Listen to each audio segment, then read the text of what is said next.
Good morning friends, welcome to my YouTube channel glorious legal web. आज हम लोग एक अजीबोगरीब टाइप के जो है केसेस के बारे में चर्चा करेंगे जो गवर्नमेंट टू गवर्नमेंट है, यानी एक स्टेट गवर्नमेंट सेंट्रल गवर्नमेंट के ऊपर जो है मुकदमा दायर करते हैं। तो आइए हम लोग देखते हैं कि क्या है ऐसा matter. No chief justice in high court, state moves apex court against centre, यानी हाई कोर्ट में चीफ जस्टिस के अपॉइंटमेंट अब तक नहीं हुआ है और इसलिए स्टेट गवर्नमेंट जो है सेंट्रल गवर्नमेंट के अगेंस्ट में सुप्रीम कोर्ट मूव किया। कहना क्या है कि violated article 216 with wilful delay says petition. इस पिटीशन में कहा गया कि आर्टिकल 216 का वायलेट किया गया है, विलफुल डिले, जानबूझ करके डिले करने का, यानी जानबूझ करके हमारे चीफ जस्टिस हमारे स्टेट के जो हाई कोर्ट है वहां नहीं भेजने का।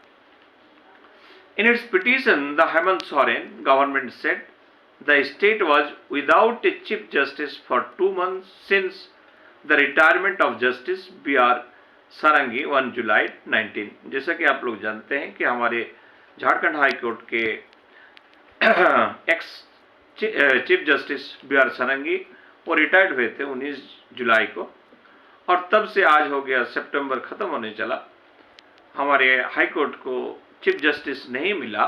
तो इस पिटीशन में कहा गया कि ये जानबूझ करके 2 महीना से भी अधिक समय तक डिले किया जा रहा है। आइए हम लोग डिटेल्स में देखते हैं। In a first, Jharkhand government has moved supreme court seeking contempt of court actions against the center for its deliberate and willful delay in implementing the Supreme Court Collegium July 11 resolutions recommending appointment of the Justice M.S. Ramachandra Rao as Chief Justice of the State। जैसा कि आप जानते हैं कि जुलाई 11 को जो resolution पास हुआ था उसमें रिकमेंड किया गया था कि M.S. रामाचंद्र राव झारखंड के चीफ जस्टिस होंगे, और ये कॉलेज सुप्रीम कोर्ट कॉलेजियम ने जो है ये डिसीजन लिया था और इस रिकमेंडेशन सेंट्रल गवर्नमेंट को भेजा गया। लेकिन अब तक जो है सेंट्रल गवर्नमेंट हमारी Jharkhand high court chief justice नहीं भेजा, और स्टेट गवर्नमेंट का कहना है कि ये आर्टिकल 216 का वायलेशन है और इसलिए सेंट्रल गवर्नमेंट के ऊपर कंटेम्प्ट ऑफ कोर्ट का केस कर चलना चाहिए।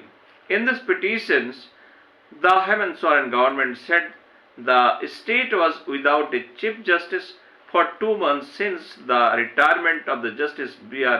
Sarangi on July 19. It said the Supreme Court's 5-member collegium led by the Chief Justice of India D.I. Chandrachud, anticipating the vacancy, had recommended to the center to transfer the Himachal Pradesh High Court Chief Justice to Jharkhand High Court as its Chief Justice on July 11. It said despite passage of more than 2 months, the Union government was deliberately setting over the Supreme Court Collegium's recommendations, a situation that displayed the center's complete disregard for the highest court's decisions.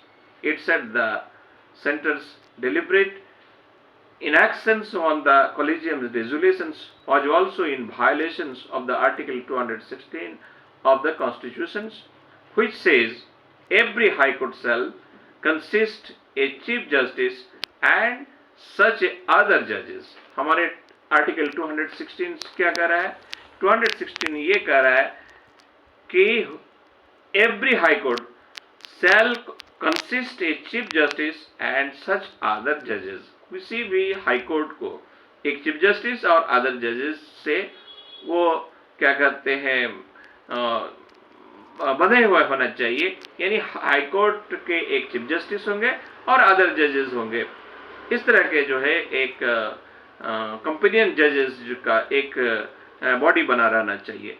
लेकिन ये पिछले 2 महीना से हमारे high court में chief justice नहीं है, जबकि हमारे सुप्रीम कोर्ट की कॉलेजियम ऑलरेडी सेंट्रल गवर्नमेंट को रिकमेंडेशन भेज चुका है, नाम तय हो चुका है, लेकिन अब तक जो है सेंट्रल गवर्नमेंट को ये कॉलेजियम्स के जो ऑर्डर है, सुप्रीम कोर्ट की जो ऑर्डर है या रिकमेंडेशंस है, उसको जो है फॉलो नहीं किया, इसलिए कंटेम्प्ट होना चाहिए।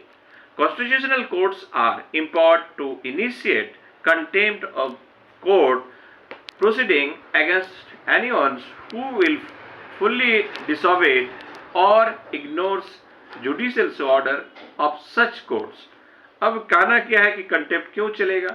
कंटेम्प्ट इसलिए चलेगा कि कोई भी अथॉरिटी या पर्सन जब किसी जुडिशियल ऑर्डर को डिसॉबे करता है तो उस स्थिति में क्या कहते हैं, उसके ऊपर कंटेम्प्ट ऑफ कोर्ट का केस चलता है।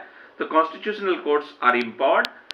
कॉन्स्टिट्यूशनल कोर्ट्स का मतलब यहाँ पे कहना चाह रहे हैं कि हमारे highest court, apex court, supreme court का ये पावर है to initiate contempt of court proceeding against anyone who will fully disobeyed. ऐसे कोई व्यक्ति, ऐसे कोई पर्सन, ऐसे कोई अथॉरिटी जो डिसॉबे करता है और इग्नोर्स करता है जुडिशियल ऑर्डर को और सच कोर्ट्स और किसी कोर्ट्स के ऑर्डर को। तो however it is to be seen whether Supreme Court Collegium resolutions can be put on the same pedestals as judicial's order to attract the provisions of the Contempt of the Court Act if the Union government disagree or delay implementations। अब सवाल यहाँ खड़ा ये होता है कि हमें ये देखना पड़ेगा कि जो कंटेम्प्ट ऑफ कोर्ट का जो प्रोविजन है कि किसी जुडिशियल ऑर्डर को अगर डिसॉबे करता है, कंप्लाई नहीं करता है, उसको अगर एग्जीक्यूशन में नहीं लाता है, तो ऐसे सिचुएशंस में हम लोग कोर्ट ऑफ कंटेम्प्ट का केस करते हैं, कंटेम्प्ट ऑफ कोर्ट का केस करते हैं। तो क्या अगर सेंट्रल गवर्नमेंट हमारे सुप्रीम कोर्ट्स की जो रिकमेंडेशन है इसको अगर नहीं मानते या उसको डिले करते हैं, तो ऐसी स्थिति में इस रिकमेंडेशन को उस पेडेस्टल्स के अंतर्गत रखा जाएगा कि नहीं, और इसको एक जुडिशियल ऑर्डर मान के कंटेम्प्ट चलाया जा सकता है कि नहीं, ये एक क्वेश्चन है, एक बड़ा क्वेश्चन है। तो ये देखना होगा। अब देखा जाए हमारे सुप्रीम कोर्ट इस पिटिशन में क्या कहते हैं। आइदर इसको मेंटेनेबल करते हैं, उसको एडमिट कर लेते हैं, या कंटेम्प्ट ऑफ कोर्ट का प्रोसीडिंग चलाते हैं या नहीं चलाते हैं। लेकिन प्राइमा फेसी ऐसा लगता है कि इस तरह का कुछ नहीं होगा।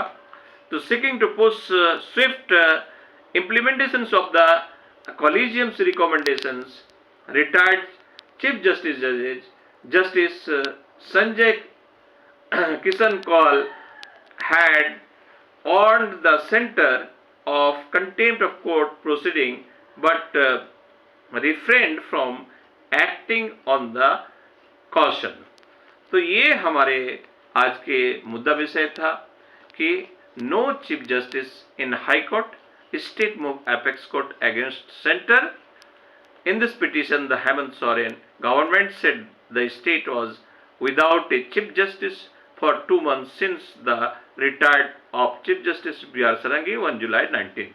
तो मुद्दा बात है कि फ्रेंड्स, हम लोग देखते हैं कैसे कैसे केसेस जो है अजीब व गरीब केस एक स्टेट गवर्नमेंट सेंट्रल गवर्नमेंट के ऊपर जो है कंटेम्प्ट ऑफ केस लाते हैं।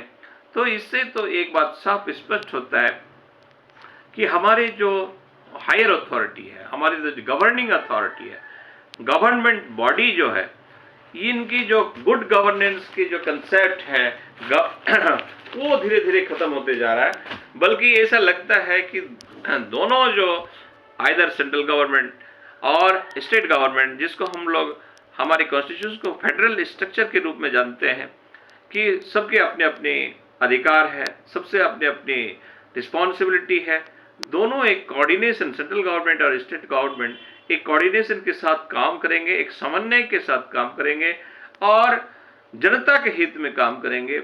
जो हमारे महात्मा गांधी ने सपना देखा था कि हमारे देश की आत्मा गांव है और गांव के लोगों के लिए जो है योजना बनाकर उनके उत्थान के लिए काम करना होगा। लेकिन आज हम लोग को जो देखने को मिलता है कि ऐसे दो स्टेट गवर्नमेंट और सेंट्रल गवर्नमेंट, हम यहाँ पे सिर्फ झारखंड स्टेट की बात नहीं, हर जगह पे इसे देखने को मिलता है। लगता है कि एक दूसरे को जो है दुश्मन है, ऐसा लगता प्रतीत होता है। कैसे भी देखा गया है कि क्या कहते हैं, उत्तर प्रदेश में किसी को अरेस्ट करने के लिए किसी दूसरे स्टेट के जो पुलिस जब आया तो उसको जो है उसको रोक दिया गया, उसको उल्टा जो है, चूंकि गवर्नमेंट टू गवर्नमेंट अलग हो जाते हैं दूसरे स्टेट के गवर्नमेंट, तो इस तरह के प्रतिक्रिया आपको देखने को मिलता है। तो एनीवे हम लोग बीइंग ए क्या कहते हैं लॉ लेजिस्लेशंस और हम लोग लॉ के स्टूडेंट्स होने के नाते, लॉयर होने के नाते, हम लोग को इससे भी कुछ सीखने को मिलता है कि हमारे आर्टिकल 216 का प्रयोग कैसे होता है। स्टेट गवर्नमेंट सेंट्रल गवर्नमेंट के ऊपर कंटेम्प्ट ला सकता है कि नहीं, हमारी सुप्रीम कोर्ट जो है इस पर क्या डिसीजन लेते हैं, आइदर इस केस को, पिटिशन को मेंटेनेबल करते हैं, एडमिट करते हैं, प्रोसीडिंग स्टार्ट करते हैं, नोटिस इशू करते हैं, ये सब देखना है। तो आज की वीडियो में फ्रेंड्स इतना ही। Have a nice day. फिर मिलते हैं अगला वीडियो, और आपसे रिक्वेस्ट है कि हमारे चैनल को सब्सक्राइब करें और मेरे वीडियो को लाइक करें, शेयर करें। Have a nice day. जय हिंद।